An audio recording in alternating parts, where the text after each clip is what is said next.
Di segmen ini kita akan bahas topik yang berbeda, waspadai mutasi varian COVID-19 Delta Plus. Dan saat ini kita sudah terhubung melalui Zoom bersama dengan Bapak Tri Yunis Miko, selaku epidemiolog maksud kami Universitas Indonesia. Kita akan langsung sapa saja. Pak Tri, selamat pagi menjelang siang, Pak. Selamat pagi menjelang siang, Mas. Ya, Pak Tri, topik kita adalah waspadai mutasi varian COVID-19 Delta Plus, Pak Tri. Tapi bagaimana Anda melihat perkembangan kasus dan penanganan pandemi di Indonesia dalam beberapa waktu terakhir terlebih dahulu, Pak?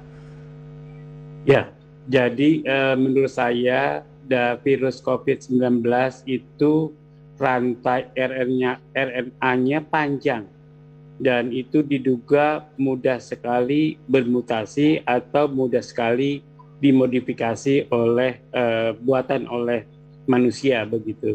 Jadi sekarang masih terjadi perang dingin antara WHO dengan Cina karena WHO menduga ada modifikasi buatan gitu.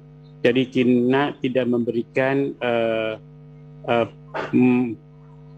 virus COVID yang ada pada hewan di Cina gitu. Jadi menurut saya karena ini sudah terjadi, kita tidak pedulikan apakah itu buatan atau tidak. Kemudian virus ini gampang sekali bermutasi. Di Indonesia saja sudah ada mutasi Indonesia. Kemudian di Inggris ada mutasi yang dari varian Delta, kemudian bermutasi pada gen yang sama, tapi pada bagian asam amino yang berbeda, kemudian disebut sebagai subvarian Delta begitu, AY 4.2 begitu. Jadi menurut saya semua variannya baik alpha maupun beta, delta begitu, semuanya pasti mudah bermutasi. Jadi menurut saya Indonesia sudah punya alpha dan delta. Mari kita awasi mutasi ini. Mutasi ini juga diawasi oleh dunia atau WHO. Semua negara yang melakukan genome sequencing surveillance itu akan melaporkan ke WHO. Jadi jangan takut bahwa mutasi itu diawasi oleh WHO. Begitu, Mas. Baik, sebenarnya apa yang menjadi perbedaan antara COVID-19 varian Delta dengan Delta Plus, Pak Tri? Ya, jadi varian Delta itu artinya gennya sudah bermutasi. Ada 2 gen yang bermutasi pada varian Delta. Satu gen yang berhubungan dengan penularan COVID-19. Yang kedua adalah gen yang berhubungan dengan adaptasi. Jadi itu namanya varian Delta. Ada 2 gen. Kalau dari gen-gen tersebut asam aminonya kemudian yang berubah adalah A atau B atau C begitu, kemudian sekarang D yang berubah, itu namanya subvarian.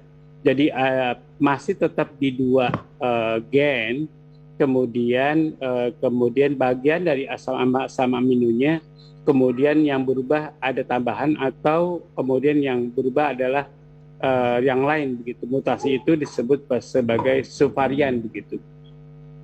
Ya, sebenarnya apa yang menyebabkan terjadinya mutasi pada virus dan faktor apa saja yang menjadi pemicunya, Pak Tri? Ya, jadi yang pertama adalah bahwa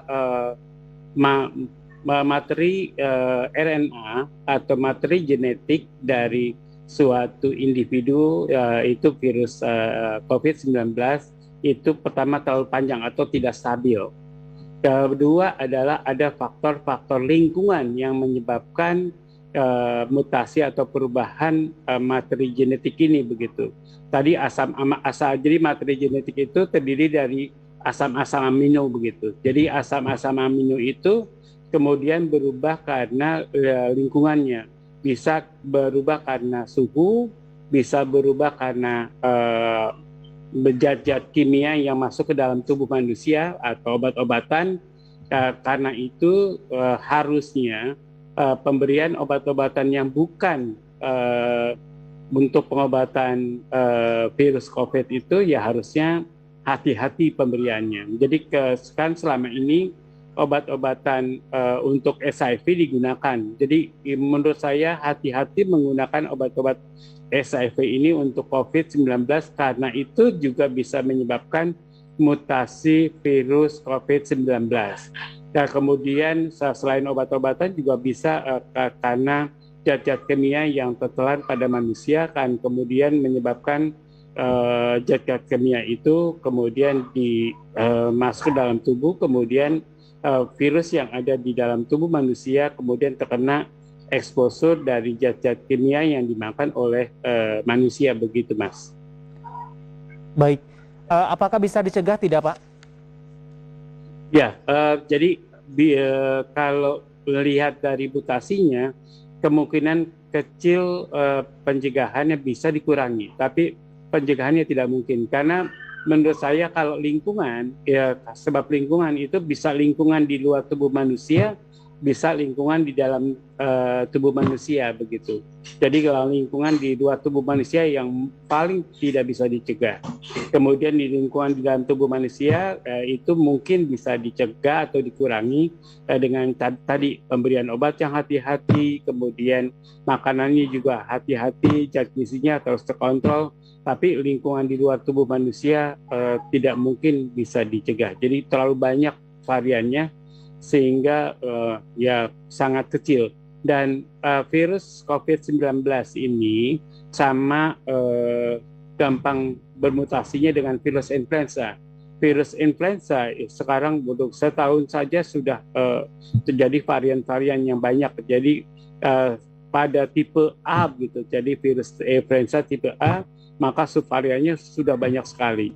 Jadi virus COVID ini juga variannya sudah banyak, bahkan yang sudah didaftarkan ke WHO sudah lebih dari varian of concern itu lebih dari 6, kemudian varian of interest itu juga dari sekarang lebih dari 6. Jadi menurut saya memang dalam 2 tahun saja sudah ada lebih dari 10 varian, baik itu varian of concern ataupun varian of interest. Bayangkan dalam 2 tahun aja sudah 10 varian yang terjadi. Belum serotipnya, itu ada 3 serotip. Mungkin saya duga dalam 2 tahun akan ada serotip baru begitu.